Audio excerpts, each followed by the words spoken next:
चलिए अब क्या 3 नंबर ना, आइए 3 नंबर में भी देखिए 3 प्रश्न है, ठीक है। तो हम लोग बारी बारी देखेंगे। पहले देखिए 3 का 1 नंबर में आपको दिया हुआ है कि किसी अर्धवृत्त का त्रिज्या क्या है ना।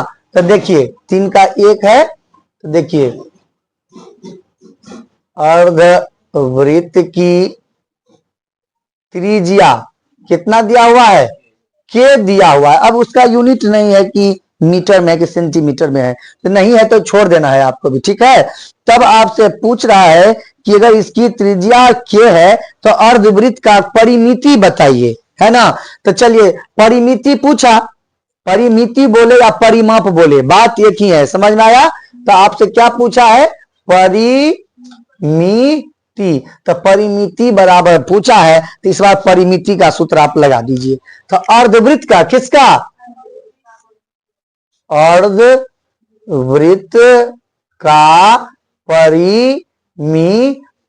अब किसी किसी के मन में क्वेश्चन तो उठना चाहिए, लेकिन उठा नहीं कि सर हम लोग जानते रहे कि त्रिभुज का परिमिति होता है, त्रिभुज का परिमाप होता है, तो वृत्त का परिमाप कैसे निकलेगा।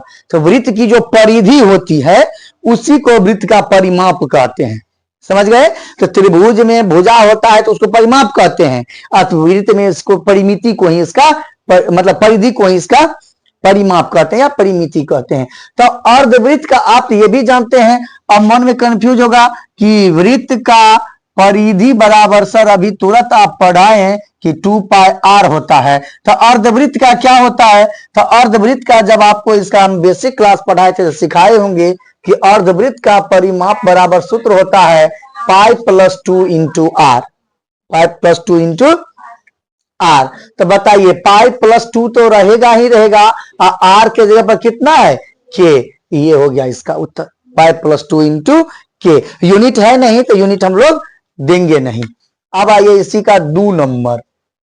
2 नंबर आपको कह रहा है कि एक अर्धवृत्ताकार खेत का क्षेत्रफल क्या होगा यदि व्यास 24 सेंटीमीटर। देखिए इस बार क्या व्यास दिया हुआ है, व्यास बराबर कितना है, 24 सेंटीमीटर। तो आपसे क्या पूछा है, क्षेत्रफल ना, अर्धवृत्त का क्षेत्रफल। अर्धवृत्त का क्षेत्रफल बराबर क्या होगा। अर्धवृत्त अच्छा से लिखिए थोड़ा, हाँ चलिए अर्धवृत्त का क्षेत्रफल निकालना है। तो अब क्या करेंगे, जो पूछा है उसका सूत्र लगा देंगे हम लोग। तो बताइए, अच्छा उससे पहले एक काम, हम लोग व्यास को क्या करते हैं, डी को आर में बदल देते हैं। तो आर बराबर क्या होता है, डी बटे 2। तो डी कितना है, 24 यानी कि 12 होगा ना, 12 सेंटीमीटर। अब बताइए जो बोला है वो सूत्र लगा दीजिए।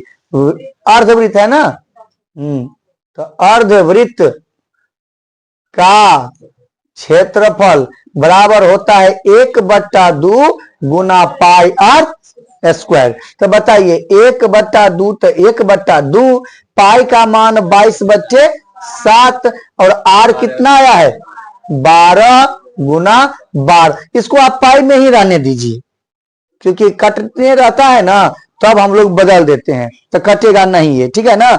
बताइए 2 छक्के खत्म, 12 को 6 से गुना कर दिए, कितना 12 छक्के 72। ये पाई है तो पाई, तो 72 पाई, और सेंटीमीटर में यूनिट है तो सेंटीमीटर स्क्वायर। ये इसका उत्तर हो गया।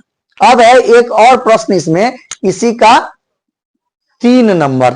तो चलिए 3 नंबर क्या कहता है कि यदि एक अर्धवृत्त कोण मापक का व्यास 14 सेंटीमीटर है। देखिए तो दिया क्या हुआ है, अर्धवृत्त का व्यास बराबर कितना बोला है, 14 सेंटीमीटर। तब आपसे पूछा क्या है कि तो इसका परिमाप ज्ञात कीजिए। तो अर्धवृत्त का ही आपको बोला है परिमाप ज्ञात करने को। क्या बोले थे, परिमिति बोले या परिमाप बोले या परिधि बोले, तीनों का मतलब एक ही है। तो आइए आप अभी तुरंत जानते हैं कि हम लोग डी पर काम नहीं करते हैं, डी को क्या करते हैं, आर में बदल देते हैं। तो आर बराबर डी बट्टे 2 यानी कि आर बराबर 14/2 यानी कितना 7 सेंटीमीटर। अब आइए फिर से अर्धवृत्त का परिमाप बोला है तो परिमाप ही लिखना है। परिमाप बराबर सूत्र देखिए आपके सामने लिखा हुआ है, क्या होता है पाई प्लस 2 इंटू आर, है ना। तो मान रख दीजिए आप पाई को 22/7 में बदल दीजिए, प्लस 2 और इंटू में ये आर है तो आर का मान देखिए कितना हो गया 7। अब आप मान रखते जाइए, ये जो 7 बाहर में बारी बारी दोनों से गुना होगा, जानते हैं ना। तो या तो हम इसका एलसीएम लेके भी कर सकते हैं, है ना। तो एलसीएम भी लीजिए, 7 दूनी 14 तो भी बात उतना ही होगा, या एलसीएम से ही बता देते हैं। अंदर वाले ब्रैकेट का जो नियम है वही है। तो 7 का लघुत्तम 7, ये 22 ही, अब प्लस 1 7 7 तो 7 दूनी 14 और ये कितना 7। आगे बढ़ाइए 22 14 36 बटे में 7 और फिर ये 7 7 7 वो कट जाए तो क्या बचा 36, क्योंकि हम परिमाप निकाल रहे हैं, यूनिट कितना है सेंटीमीटर, 36 सेंटीमीटर उत्तर। उतारिए। आइए 4 नंबर, फिर देखिए 4 नंबर का भी वही है, 2 प्रश्न है इसमें भी। 4 एक देखिए, 1 नंबर में कहता है कि किसी अर्धवृत्त का क्षेत्रफल आपके पास दिया हुआ है, तो लिख दीजिए अर्धवृत्त का क्षेत्रफल बराबर 19.25 मीटर में है। हाँ वही हुआ, वर्ग मीटर का मतलब हुआ मीटर स्क्वायर। तब आपसे पूछा क्या है व्यास बताइए। व्यास क्या मतलब आप जानते हैं कि व्यास अर्थात डी बराबर क्या होगा। तो आपको जो अभी तुरंत 1 नंबर 2 नंबर जो हम बताए हैं, क्या बताएं कि जो दिया है उसका सूत्र लगा दीजिए। तो क्या दिया हुआ है क्षेत्रफल, तो लगा दीजिए अर्धवृत्त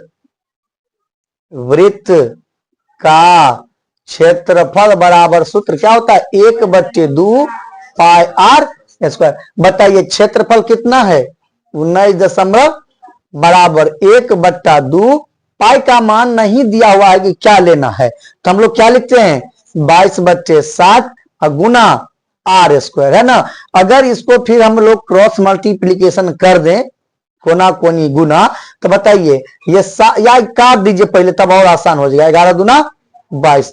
अब 19.25 बराबर क्या हुआ 11/7 आर स्क्वायर। कोना कोनी या क्रॉस मल्टीप्लिकेशन जो हम लोग कर देंगे तो ये 7 उसके साथ गुना में चला जाएगा और ये 11 उसके साथ भागा में, या नहीं समझे तो ऐसे समझिए 11 आर स्क्वायर बराबर 19.25 और गुना में ये 7 जाएगा उधर। अब बताइए आर स्क्वायर बराबर कितना 19.25 गुना 7 अब बट्टे में ये 11, काटिए 11 है का 11 हो ना, 8 गया तो ये कितना हो गया 82, अरे 8 2 कितना 82, 11 7 77, दशमलव का हिसाब हम लोग बाद में करेंगे। 8 7 कितना हुआ 77, है ना। कितना बचा 5 5 गया तो कितना 55, तो 11 5 55, खत्म है। अब बताइए अभी दशमलव का हिसाब इसलिए नहीं कर रहे हैं कि आपको 7 से भी इसको गुना भी करना है ना। तो आर स्क्वायर बराबर क्या हो जाएगा 7 से गुना कीजिए, 7 5 35, 7 7 49, 3 52, 7 का 7 5 12। यहां 2 अंक के बाद दशमलव था तो 2 अंक के बाद आप दशमलव डाल दीजिए, कितना हुआ 12.25। आर स्क्वायर सॉरी अब स्क्वायर हटा दीजिए तो क्या हो जाएगा 12.25 का रूट। अगर आप इसको दशमलव भूल जाइए 1225 है तो 1225 का वर्गमूल आप जानते कितना होता है 35, कितना होता है 35। तो आर बराबर कितना हो जाएगा 35, लेकिन 2 अंक के बाद दशमलव है ना तो 1 अंक के बाद दशमलव हो जाएगा, कारण इसका रूट ना हम लोग कर रहे हैं। सीधा सोचिए अगर 12 का वैसे बहुत तरीका है वर्गमूल निकालने का, लेकिन हम सिंपल सा बात बताते हैं 3 3 9 एक बार लग जाएगा ना, 3 तिया 9, तो 3 बचेगा, तो 3 में नहीं तो फिर 2 लाएंगे, तो दशमलव वाला तो 1 अंक के बाद आएगा, सिर्फ इतना सोचना है। तो r बराबर कितना हो गया 3.5। लेकिन हमको क्या चाहिए d, तो ये अगर यूनिट मीटर में है तो आप मीटर दे दीजिए, और d बराबर आप सीखे हैं क्या होता है 2r, तो d बराबर कितना 2 गुना 3.5, और आप ये जानते हैं, या इसको क्या लकीर देना कि 3.5 गुना कितना होता है 7 मीटर, तो d का मान कितना हो जाएगा 7 मीटर उत्तर। ठीक है, अब आइए इसी का 2 नंबर पर।